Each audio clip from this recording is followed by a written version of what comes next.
All right, good morning, everyone. Today we are going to start with Langston Hughes. So we're moving right through our literature today. So we're going to start a little biographical information about Mr. Hughes.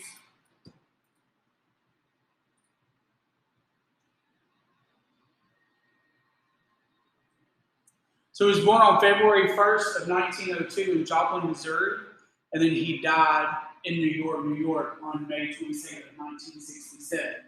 Now his mother came from an activist family. Her name is Carrie Mercer Langston Hughes. Okay, so you kind of see where his name came from. She taught, acted, and she wrote poetry. So his love for literature came from his mom's side, and we'll see why a little bit later. His father, James Nathaniel Hughes, studied law and was denied an appearance in front of the Oklahoma board. So he could not take the board for his exam. He was denied access to that.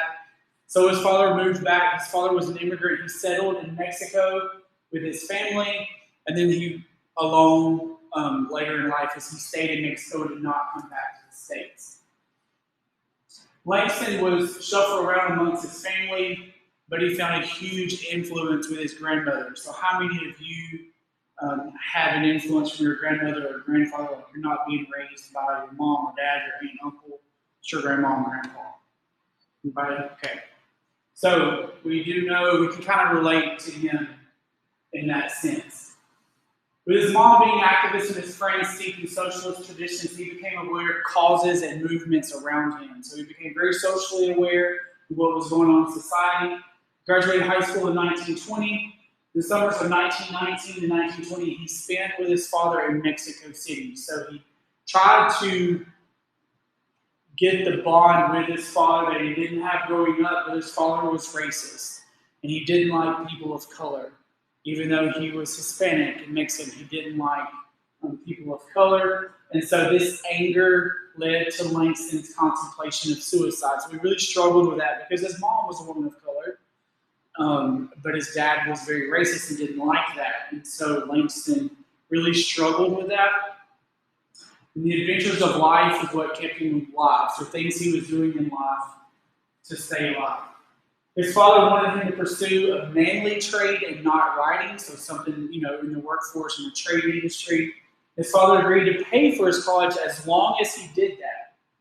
But Langston had already published The Negro Speaks of Rivers in the Crisis, and so his path as a writer was set for him. So even though his dad was paying for his college, as long as he studied engineering, he wanted to write and pursue that, and so that's what he did because he had already published this piece of writing.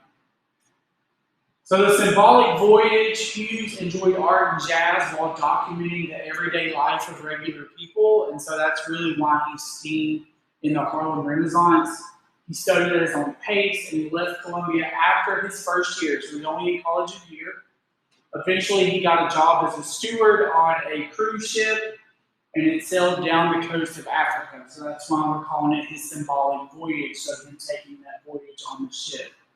Hughes threw all of his books into the ocean off of Sandy Hook in New Jersey. We all know Sandy Hook because of the mass shooting that happened a few years ago. So he wanted to get rid of all of that and start over. So he threw all of that into the ocean, and he wanted to leave behind those reminders of poverty and racism, those memories of his mom and dad, and kind of wanted to start a new life. So Hughes' experience along Africa pushed his determination to celebrate his blackness, so he wanted to celebrate that side. And again, that's why he really struggled with his dad in Mexico City. He spent a few months in Paris at the end of his journey, and then he returned to the U.S. in 1924. Now, he briefly worked for the Association for the Study of Negro Life and History, so he continued to study what was happening around him in society. But one night when he was waiting on tables, he met the poet Michelle Lindsay. And in that moment, he slipped her some examples of some samples of what he had written. And seemingly overnight, he became known. Okay, so that was his start. So Charlotte Mason becomes Hughes' patron in 1924, somebody that supported him and gave him money. However, they did not get along throughout. She provided him with 2 years of financial security encouragement. She oversaw his first book, The Weary Blues, that was published in 1925. But then they grew apart because of their views on African Americans. Again, Langston was half African American, half Mexican, but he really celebrated his black side. He saw more relevance and meaning in the gritty, everyday reality of life. So the Harlem Renaissance, he really studied what was going on around him in society and how that affected life. His writing was heavily criticized by the African American press. They didn't like it because they didn't like the everyday life part. They wanted it to be more white than the black everyday life. So they really criticized his writing. He wanted to celebrate differences, convey racial pride, and show the beauty in blackness. The majority of the writers, like I said, thought that this was only increasing the stereotypes of the time. So Hughes never got away from his mission, and he really continued to portray black life as it was lived. And so that's what made him very popular. Hughes politically shifted far left and spent some time in the Soviet Union from 1932 to 1933.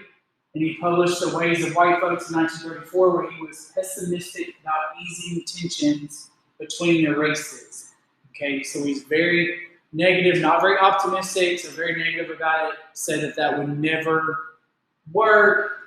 But as he grew older, he became more conservative and was accused of being a member of the Communist Party because he did spend those 2 years in the Soviet Union. He denied this, but did admit that some of his radical poetry had been ill-advised. So some of his radical stuff that he wrote during those 2 years was not advised well, and so he said that it was wrong. But because of what he was going through, that's what he wrote. He did provide insight to his years in the Soviet Union in his second autobiography, I Wander as I Wander, an autobiographical journey, which was published in 1956. So at the end of his life, he did attack racial segregation in Shakespeare in Harlem in 1942, and in Jim Crow's Last Stand in 1943. Of course, we know where Jim Crow's laws come from, Alabama. He's had allies in Zora Neale Hurston and Gwendolyn Brooks. And his weekly column in the Chicago Defender became very popular due to his character Jesse B. Sample.